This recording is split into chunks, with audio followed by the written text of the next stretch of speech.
Sound. Production of sound. In this lesson, we are going to learn sound and its production. How do you come to know that a period is over in your school? When we hear the ringing of the bell, we come to know that the period is over. When the doorbell of the house rings, we come to know someone has come. Sound plays an important role in our life. It helps us to communicate with one another. We hear a variety of sounds in our surroundings.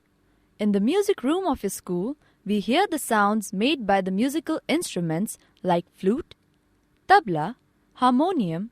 Every animal too has a different sound. The roaring of a tiger, the howling of a jackal, the baying of a wolf, the neighing of a horse, the barking of the dog, the call of the cuckoo, the twittering of sparrows, the cry of the peacock. Sound produced by humans. Let us put our hand on our throat when we are speaking loudly or singing a song. We feel some vibrations. In humans, the sound is produced by the voice box or the larynx.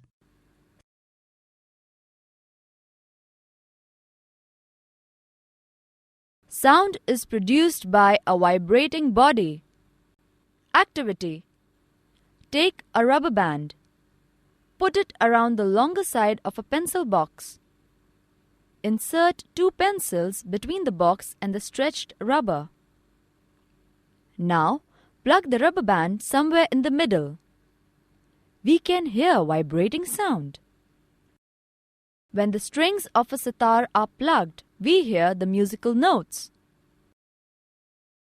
When we blow into one end of a flute, a column of air of a specific length vibrates and sound is produced.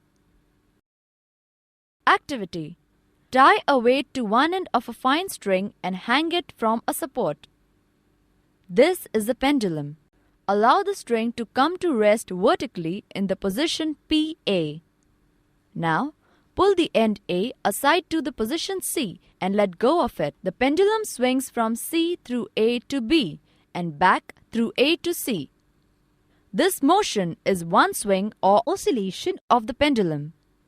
When an object moves very fast following a fixed path from one side to the other and then back again, we say that it vibrates. The time taken by a pendulum to complete one swing or oscillation, that is, to move from B, A, C, A, B, is called the period of oscillation of the pendulum, that is, capital T.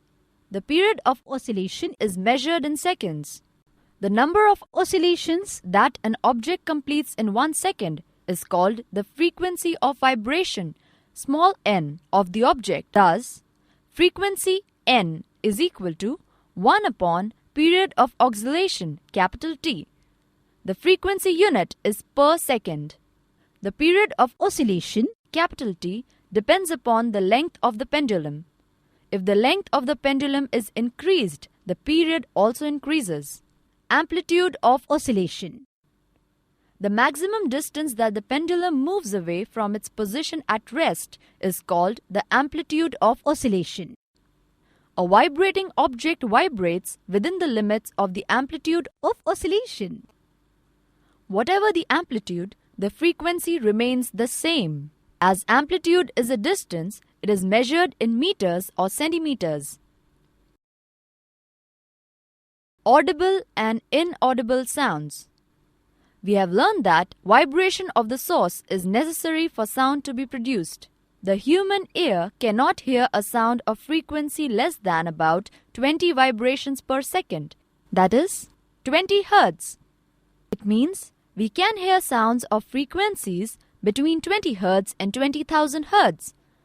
These sounds are called audible sounds, that is, sounds that we can hear. Can we hear the sound of all vibrating bodies? Similarly, sounds of frequencies higher than 20,000 Hz are also inaudible. Such sounds are called ultrasonic sounds. Some animals can hear the sound of frequencies higher than 20,000 Hz. Dogs have this ability. The police use high-frequency whistles which dogs can hear but humans cannot. The ultrasound equipment, familiar to us for investigating and tracking many medical problems, work at frequencies higher than 20,000 Hz. Bats can hear ultrasonic sounds. Bats actually produce ultrasonic sounds while flying in the dark. In fact, it can be said that with the help of ultrasonic sound, a bat sees with its ears rather than with its eyes.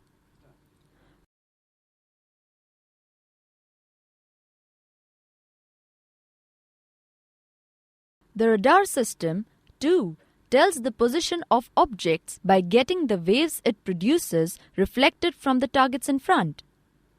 Ultrasonic sounds are also used for measuring the depth of the ocean floor. Ultrasonic sounds have proved to be a boon in medical and other sciences. A kind of radar system called sonar has been derived from it. Similarly, the system of ultrasound scanning is used to find out the condition of the fetus inside the womb. This is also called sonography. Summary: vibration of the source is necessary for sound to be produced. The frequency of vibration, N, and the period of oscillation, T, of the oscillating body vary according to the formula N is equal to 1 upon T. We can hear sounds of frequencies between 20 to 20,000 Hz. Well, that is all in this chapter, students. Keep humming.